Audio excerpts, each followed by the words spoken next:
Hey everyone. Hey.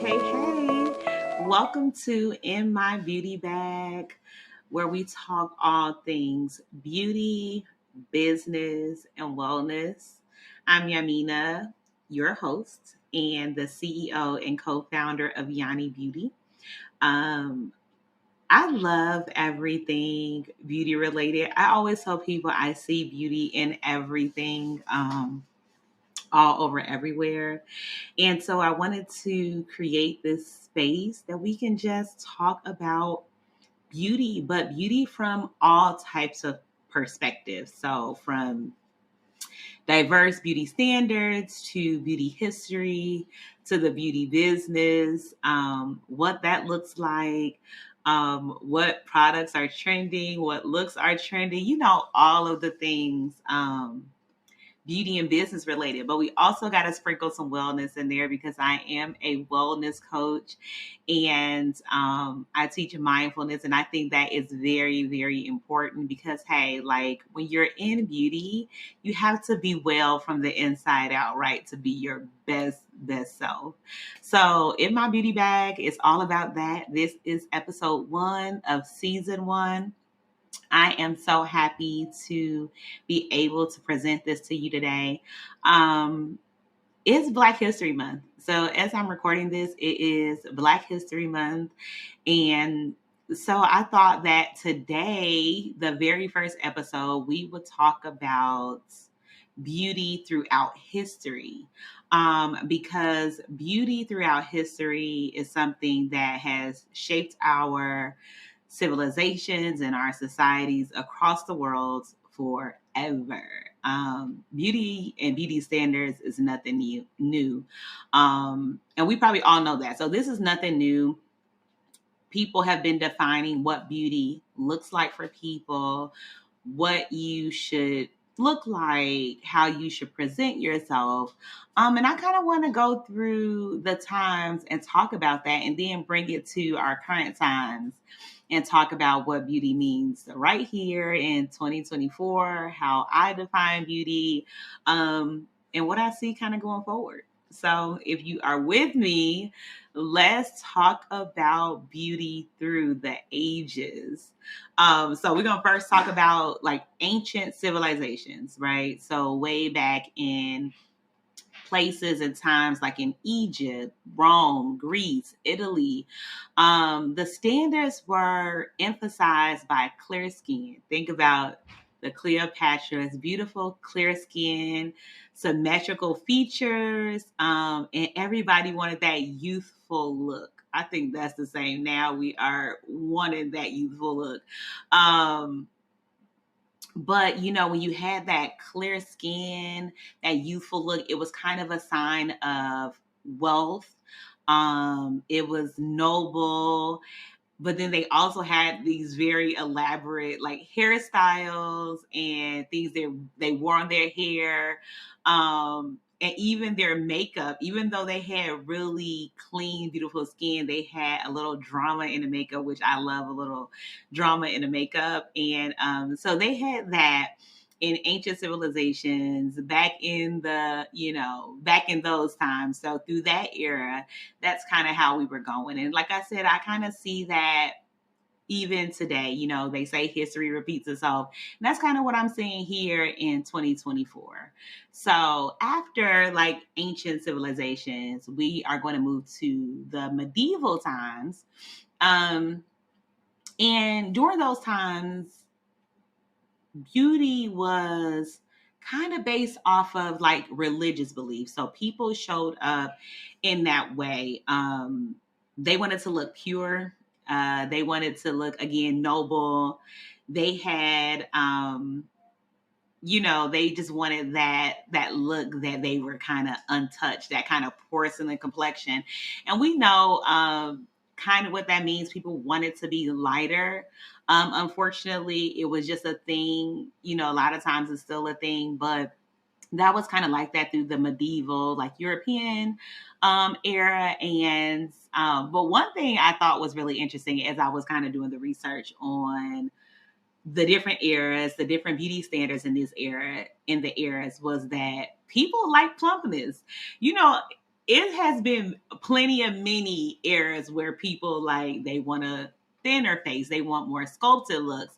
But then like plumpness, plump faces, plump features were associated with wealth and good health. So you looked healthy if you were had that little plump roundness. Um, and they use a lot of natural ingredients, but of course it makes sense at times where everything wasn't highly chemical like it is now. It made sense they would use like natural ingredients like vinegars and different things within their beauty routines.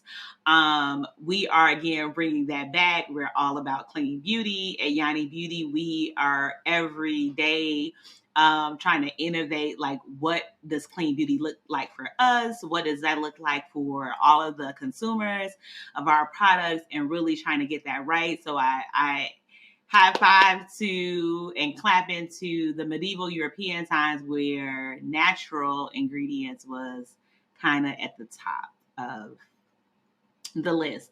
Then we're gonna move into Renaissance. So in the Renaissance era, they were more about like natural beauty, but this, radiant aesthetic, but it was kind of natural. The makeup had gotten a little more toned down. People wanted that healthy glow. They wanted to have makeup that, gave them that natural rosy cheek and lip. You know what I'm saying? Like it looked natural. It may have been makeup, but they wanted that natural redness in the cheeks and in the lips. I like that today. I love a good blush to give me a little flush cheek look, a little rosy lip. And so that was a big thing during the Renaissance era.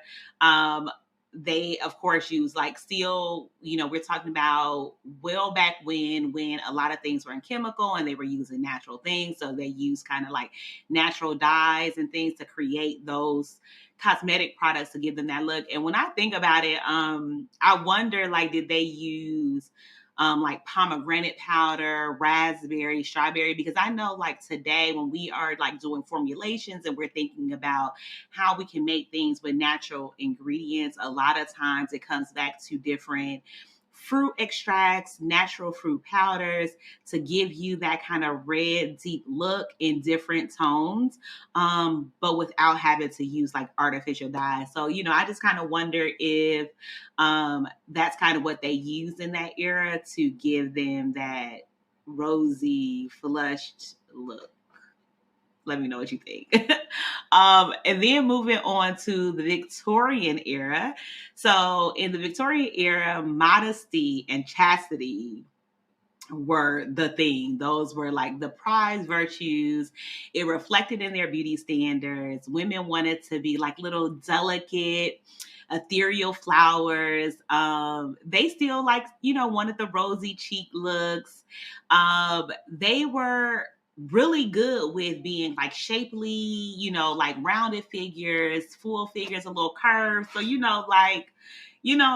let's just be real, like the black girls for, in our current times, a lot of times we got a lot of pushback from being curvy because it was kind of like, oh, you are fat or you're out of shape. But that was the thing in Victorian era for everyone. People wanted to be rounded. They wanted to be curvy.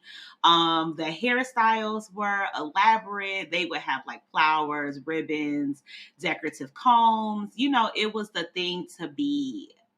And, and thinking about it, I wonder if it was like, Bridgerton. I love Bridgerton, so I don't know if that was the era of Bridgerton, but it kind of gives me that thought of, how they wore the dresses with the little poofs under to make it look bigger behind, wider in the hips. But then they also had like a lot of the flowers and the ribbons and the different things in their hair. So maybe if that's the Victorian era, let me know if you know anything about it. But that's kind of what I get from this era. Love the look, love everything about it. And yeah, I'm really feeling that era based off of their beauty standards. So then we get into these 1900s and like the 1920s, the roaring 20s. We know that's what it was called. they had like a really, really big shift in beauty. And you would think about like that flapper era, those little dresses with the frills. They had like short bob hairstyles. They had like bold makeup. But then they kind of went back to that really slim, and I don't want to call it boy, but kind of boyish figure where they were really like, you don't really want to see like your chest, your butt, your hips. It was kind of like getting really, really thin. Um, and they wore the little dresses, and but if you think about the era and you kind of look through imaging, people did kind of look straight up and down. That was the kind of beauty standard that they were going for at that time. But it kind of made them feel, I guess it was like an active look, an outdoorsy lifestyle, like let's go dance, let's go out, let's go do the thing. And so people in the 1920s really embraced that flapper ideal, and really caused a big shift in the beauty standards from the Victorian era up until the 1920s. And then in the 1950s, kind of saw a return of like more traditional beauty standards where women just wanted to be very feminine. They wanted the glam. They were back to the hourglass figure, back to the curves. Okay, I'm really feeling how like the curviness went in and out and the thinness went in and out, and it was not always just the same. Because when I thought about back to like when I was a kid, or just times, it always seems like the only beauty standard was being very, very thin. And it's okay if you're very, very thin, but not everyone is even naturally built like that. So it's kind of refreshing to know that during the eras that having curves and being rounded was actually a part of a beauty standard that people liked. In the 50s, they wanted that hourglass shape. They wanted that little small waist that people are going for with the nice size hips. I mean, we know people are like getting surgeries for that these days to get that small waist and big hips. But they still wanted to be really soft, feminine features. They wanted to look flawless with their makeup. Looking at it, they were saying like a lot of red lipstick, some wing eyeliner. And if you really think about it, that has come back in the later 2000s with the red lip. I have on a red lip, love a red lip, some wing eyeliner, and really nice polished hairstyles. And then when you kind of went to the 70s, and this was especially true for like Black women in the 70s, people started embracing like the big hair, the big jewelry, the gold earrings, just really bold yet simplistic makeup, really flashy clothing. Again, the curviness, the hourglass figures were a thing. People were just kind of showing up and showing out kind of in that era, and I was absolutely loving it. When I always look back into like some of my favorite fashion eras, I wasn't born in the 70s, but I love to see it. Like I think I would have been a thing. I think I would have been a thing if I was kind of like a teenager adult in the 70s. But I wasn't even born. So there's that. And then the 1980s, it kind of brought even more like glam. Like I was born in the 80s. And so even though I was a little kid, when I kind of look back from the 90s and look into the 80s, people had like really bold hair. Like we went through some of the craziest hairstyles. You had like blue eyeshadow on, red lips, the brightest colors, the biggest hair. Like you're going to tease it, you're going to cut it. It's going to be shaped like this, shaped like that. That was really the thing. We had like heavy blush. And I can imagine if I was wearing makeup in the 80s, I would have been, I'm telling you, I love some blush. And so I think it just will go with me throughout the times, no matter in or out. I love a good blush. People were really into like their fitness and having toned bodies. And this kind of where we see like that athletic build come into place. People didn't want to look too skinny, but they didn't want to look like plump or rounded. They kind of wanted to be toned and tight and really, put a real importance on like their physical athletic figure when it came to like your body image, but still embracing that crazy hair and that bold eyeshadow. Like when I started Yanni Beauty as a hobby over 10 years ago, and at that time, that was like in the 2010s or whatever, all of that really bright eyeshadow had come back, and I had kind of started it creating like these natural mineral mica eyeshadows, and I hit it in all the colors, like yellows, blues, greens. And I mean, I would wear them. I would have like 3 different colors on my eyes at one time. Don't judge me. But that was, it kind of came back, I think. I think the 80s kind of came back into like the 2010s because people were buying it, people were loving it, and we were rocking the colors. But then, as you come forward, like we came from the 80s, brought into the 21st century. The thing that I love is that beauty has become more like diverse and inclusive. I always tell people we're not quite there yet, but we are really getting more toward a very, very diverse beauty standard where people kind of value self-expression. Like, I don't care what you wearing, I'm gonna wear this. I don't care what makeup trends you doing, I'm gonna wear this. And I love to see it because we follow, just like, people who like beauty, they might follow beauty influencers, they might follow beauty trends, but I love that people kind of take that step to kind of just be true to who they are and be really authentic with how they present in the world. And so really diverse and inclusive beauty is happening right now. It's on the rise. Social media, I have a love-hate relationship with social media, but it has definitely helped to put a shine on how many different people and styles are there and how they could be represented in beauty. Like, from the color of your skin to your body shape or body type to what you think looks good with your makeup. So you might like a minimal, clean glass skin look, but then you also might like bold color. You might like a rosy cheek still, a flush lip, whatever it is. Like, people are just letting people be people, and I love that because I think that's what beauty really is all about. It's really all about us being able to embrace what makes us feel beautiful. Like, I may look good to you or may not, but really for me, the more important thing for me is when I look in the mirror, how do I feel when I put on makeup, or if I don't put on makeup, if I wear my hair in locks, or if I'm wearing my hair straight or in a fro, or whatever. I want to feel beautiful for myself and not like worry that other people don't care. But I'm also at an age that I don't care anyway. Like, can't nobody tell me anything. But, especially for like younger women and even younger men, just, having not to fit in this box and kind of can feel good about themselves. So like that natural beauty, being authentic, that self-care that comes from embracing who you are, creating your own beauty standard. I'm going to say it like that. Creating your own beauty standard is really the thing that's happening right now. It's going throughout the 21st century. It's in 2024. My thoughts, predictions is that this will continue.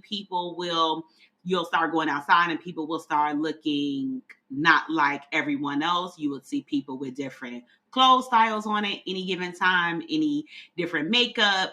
Of course, it's already cross gender, so the gender thing lines will kind of get blurred when it comes to beauty and beauty standards, whether you like it or not. And whether that's your preference or not, I think that's something that we will continue to see as like the years come throughout this 21st century.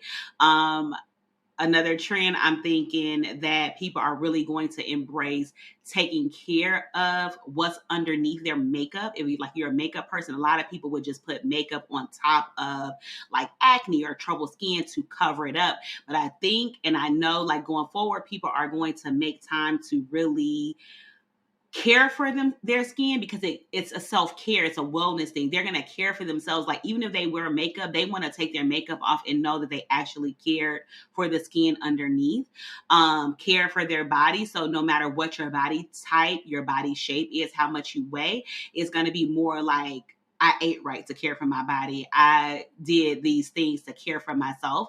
And I think that is all part of a great beauty and wellness standard now, and hopefully throughout futures. So let me know what you think about those beauty standards, those beauty traditions. If you happen to be a person who loves history, kind of have some input on what those standards may have been like, because I'm giving like a brief overview of just some quick research on beauty standards and just looking at photos and looking at how things appeared to the naked eye.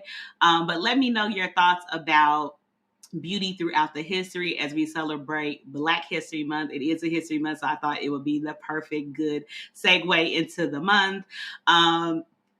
Tell me some topics you want to talk about when it comes to beauty, beauty business, business wellness, all of that good stuff combined, so we can talk about it in my beauty bag. I am going to have some people on at some point, and so let's just really get to know each other. Let's get to know each other over beauty and wellness. Before I go, I am going to again show you. I told you I would tell you what I was wearing, so on my lips. This is Yanni Beauty. It is our Boss tinted lip gloss. So this one is a lip gloss. We also have Boss available in a matte liquid lipstick and in a traditional moisturizing lipstick. So you can get Boss Red. So if red is your thing, red is my thing. I love it. See, it goes on glossy. It's hydrated, so it's not like a color lip gloss is going to dry your lips. It actually hydrates while giving you the color. It has good little staying power. On my cheeks, I am wearing Yanni's Floral Blush. I'll link all of these products in my description. So I have Yanni Floral Blush in Rose, I believe. I am wearing a flex stick, which is a contour stick. I have my eyebrows slightly filled with our brow pencil. And I have on a little highlighter. Our highlighter has won a couple of awards for like best highlighter product of the year and has been seen in things like Essence. And so we pride ourselves because it's like we say it's the most natural looking highlighter you can wear. So it's supposed to give you that little glow without looking too over the top shimmery. But if over the top shimmer is your thing, then over the top shimmer is your thing. But that is all. Thank you for watching the very first episode of In My Beauty Bag with me, Yamina, the founder of Yanni Beauty. Make sure that you like this video, you subscribe to our YouTube channel because I will be vlogcasting this in my beauty bag across YouTube. So make sure that you are subscribed and make sure you share this with a friend. If you want to talk beauty, make sure you share this with a friend and comment with any topics related to this vlogcast that you want to learn more about, you want to just chit chat about, and let me know what you think. So until next time, my beautiful people, stay well.